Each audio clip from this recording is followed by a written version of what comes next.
The all-new 2025 Audi SQ5 is here in North America, and we're showcasing the Mythos Black over Black Premium Plus. 3 trims to choose from, 13 horsepower more, 37 pound-feet of torque more, redesigned on the exterior, reworked in the interior with better technology. I'm Anthony from Hawkeye Rides, and I'm gonna throw in some pros and cons while I go over the specs and different details of what the new SQ5 brings. Not only are you getting more performance, but the front fascia is finally got the refresh that we needed. The Black Optic package, we got that ticked. The SQ5 models have the matte silver chrome look that's going to surround the single frame Audi grille normally. The front air intakes are larger with an aero tube in a L-wing shape, and the rear diffuser is more aggressive than the prior. But when you add the Black Optic package, you get it all blacked out. With the available customizable daytime running lights, considering the power increase, that's because we have a twin scroll turbocharged that's housed underneath this, and between the V is where they put that turbo, so it gets a little bit less for the turbo lag, which you'll see on the test drive later on in the review. Housed underneath the hood still packs 3.0 liter V6, producing 362 horsepower and 406 pound-feet of torque. That's paired to a 7-speed S-tronic automatic transmission or a dual clutch automatic transmission, and that's good for a 0 to 60 at 4.6 seconds. That's kind of a sweet spot when you're thinking this is just a touch over 70 grand. You don't have to go into the Prestige, because with the Premium Plus, you can add almost every single feature except for the screen on the passenger side, which is also new. We get upgraded wheels this year, a 20 and 21 inch wheel. The Black Optic package gives us these 21 inch wheels, multi-spoke S design wheels with the red brake calipers housing 4 pistons in the front. You get the S-tuned suspension, a standard adaptive air suspension, which will change the drive configuration to a luxury ride or lower it for a more dynamic ride with the top speed at 155 miles per hour. Standard quattro drive, which is between the 2 axles, achieving 19 mpgs for the city, 26 mpgs for the highway. It's all-wheel drive configuration. It's a little sports car lifted up. So I'm okay with that. But a con that comes into play, this is all new and it's still slower than the X3 M50 variant that also was refreshed, that has more horsepower than this. And it's same thing with Mercedes, it's gonna have more horsepower. Whenever you're doing a update like Audi has done, and we've been waiting for it for a little while here in North America, the 3rd generation Q5, it would be nice to beat them. That is really the big problem that lies with this vehicle if you are looking for performance. And unfortunately, this has been the case for Audi for a little while now, where they are not necessarily leading in the performance line. OLED taillights, that's going to wrap around the whole rear. The Audi badging gets the gloss black because of the Black Optic package. The lower gets the quad exhaust tips, and you get the pattern that's gonna go over it with the diffuser. Front and rear parking sensors, a 360-degree reverse camera because of the Premium Plus package, which is the sweet spot if you are looking to option the new Audi SQ5. Going into the Prestige, it's gonna be a little bit more money. It's gonna have more standard amenities, so you won't have to tick the box for more features, but you can also pick certain features so you don't have to go into packages without, and that helps lower the price, because when you go against competition, this actually slots in to be one of the least expensive with some of the best performance in class. But would you choose the new SQ5 or go into the competition? Let me know your thoughts in the comments. Power liftgate going into 25.9 cubic feet of storage. You get a little storage compartment here with the 12-volt LED interior lights, bag holders, and you can lower the suspension because we have the air suspension by pushing this in the rear, making it a little bit easier to get inside for the cargo capacity. Underneath the floor gets a ton of storage, and Audi does it right. To maximize cargo to 54.9 cubic feet, you pull these levers here in the back. And that will split at a 40-20-40 split or 60-40 split to maximize the cargo capacity. But this is the SQ5. We need to go inside, start it up, so you can hear that exhaust note.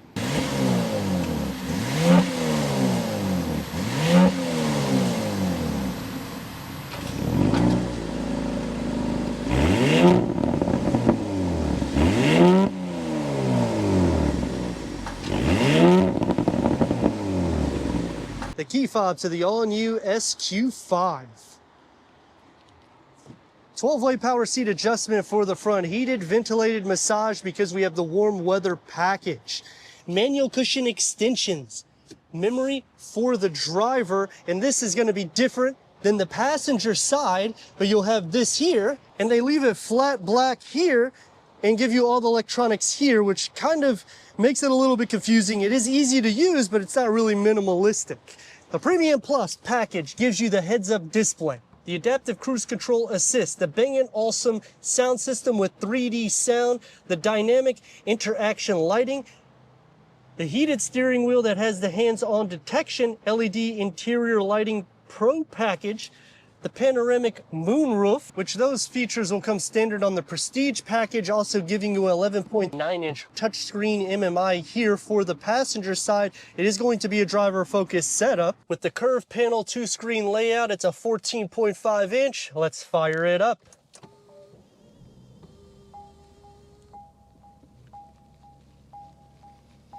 Now, ambient lighting is going to be found throughout the interior of the cabin, so it does make it look a lot more dynamic inside.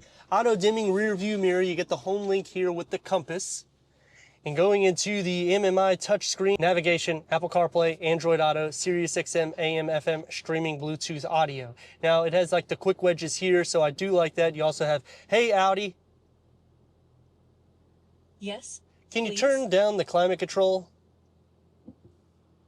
Sorry, I cannot operate this function in your vehicle. Okay, whatever.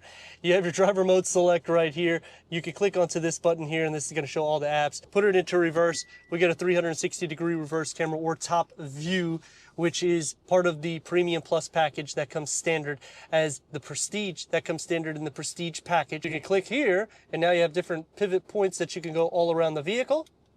And you can also add this as a convenience package, which would give you the heated steering wheel, so you don't have to necessarily go into the Premium Plus package in order to get it. Driving mode select, you got it right here when you click onto it, or you could just go into the MMI and you could change it here. Because we have the adaptive air suspension, it will adjust depending on the driver mode. Dual climate control settings in the front, wireless charging pad, 2 USB-C ports, a 12-volt. The glossy black is kind of everywhere, which you're already noticing at least fingerprints all over the place. And the new curved driver central OLED display, it's now called the Digital Stage, which can go through an array of different content for the driver. You can also change out the whole view layout, and you can change out both sides. Multi-function steering wheel. It is a 3-spoke, flat bottom and top with the S badging. This is also new. I kind of like the configuration of it because it does look more sporty, but it gets a little bit more tight here. You get the sport pedals, plenty of leg space, the same thing with headroom. Audi does a good job there. Door panel and dash does configure it together with the ambient lighting and the Bang & Olufsen sound system. I just don't like this grab handle here because I feel like I need to hold it differently because there is a completely different grab handle. And on the grab handle, you can turn on and off your lights. So you'll see here to engage them. One cool thing about Audi though is when you use your turn signals, now you have the dynamic lighting in the interior on both sides. So I think that is pretty cool because you know that you have it on, just this is a lot going on, making it a little bit more complex. One touch up and down for all the windows. The storage is going to be a little bit smaller, but you also have a little storage tray here for the driver. And this whole area here has been redesigned. You now have a rocker to put it into gear. It's going to be a little bit more sporty, opens up into a deep storage pocket. You get a pin holder here, and you can still adjust this. For the back seats, this is the opening that you have to fit 3 more. These manual sunshades, part of the warm weather package. The door card is going to be the same as the front with a deeper storage pocket sitting behind me. The seats are carved out, so you're going to have plenty of space. You also have a little storage net, air vents in the center, 2 USB-C ports with the 3rd climate control here. Heated rear seats is only on the Prestige trim. You get the cup holders and armrests. Headroom, it's more than enough. That's 6'3". Sliding into the center. Is it a family vehicle? Well, it's going to be a little bit tight because the rails are not pushed up. So I'm going to be sharing a little bit more feet space, butt, leg, and shoulder space. But for the most part, it is doable for a family, especially if you have tall kids that sit in the back. 13 horsepower more over the regular 2025 and 37 pound-feet of torque more. So how is that going to compute? Let's see how it goes.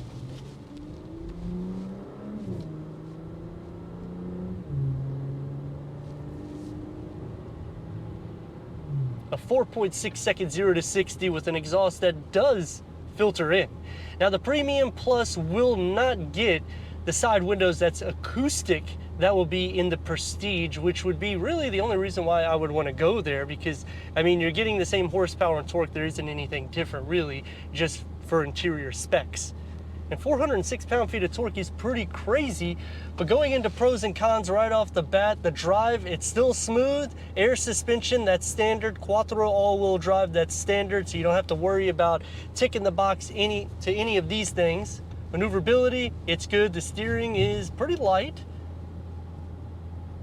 Kind of has a bass noise that comes into play whenever you have it in dynamics.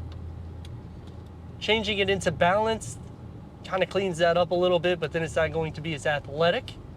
The S-Tronic 7-speed automatic transmission, I like it. It makes the vehicle feel a little bit more engaged. But some cons, everything is more or less done through this infotainment screen or the side door card, which makes it a little bit more unusable. I wish that we had some physical buttons. I mean, the only knob that you have is to turn on and off the sound system or to turn it up in the push button start, and then obviously your driver mode select.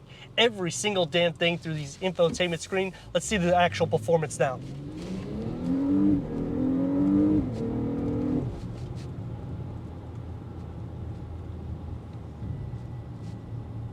I mean, it's quick. It keeps you pinned in your seat. Great ride clearance and a lot of visibility because the windows are huge. Braking on the vehicle, if you have to stop on a dime, you could do so and you'll literally go through the front windscreen.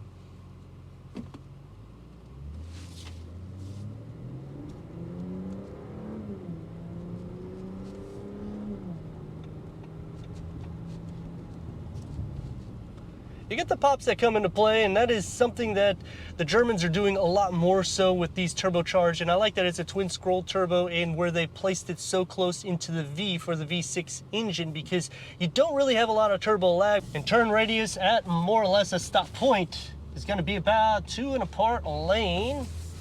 Let's rock and roll. And to show you the braking. I mean, it's good. It literally gives you the best of both worlds. And in the heads-up display, you can see the cars, you can see the lines, everything's reading.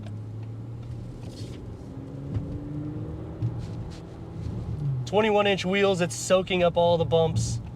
It's kind of hard to find things that you dislike about the new SQ5 because they've done just a great job tailoring it for that every day, giving it the luxury, plus the performance. But everything being so damn tech driven is really where it kind of falls off a little bit for me. BMW does the same thing. Genesis at least gives you some physical buttons, and Mercedes is kind of going that route also. But all these extra buttons on the door card, I mean, what happened to the minimalistic look? Now in comfort mode, the suspension's going to adjust. You're not gonna hear hardly anything.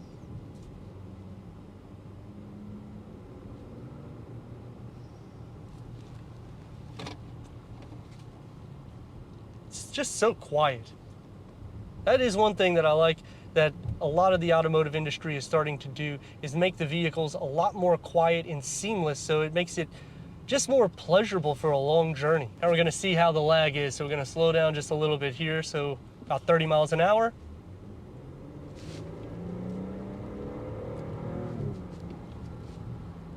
Pickup is good, but there is a significant difference in the lag whenever you're in comfort. We're going to change it into dynamics and do the same thing now. I'm going to try to change it back.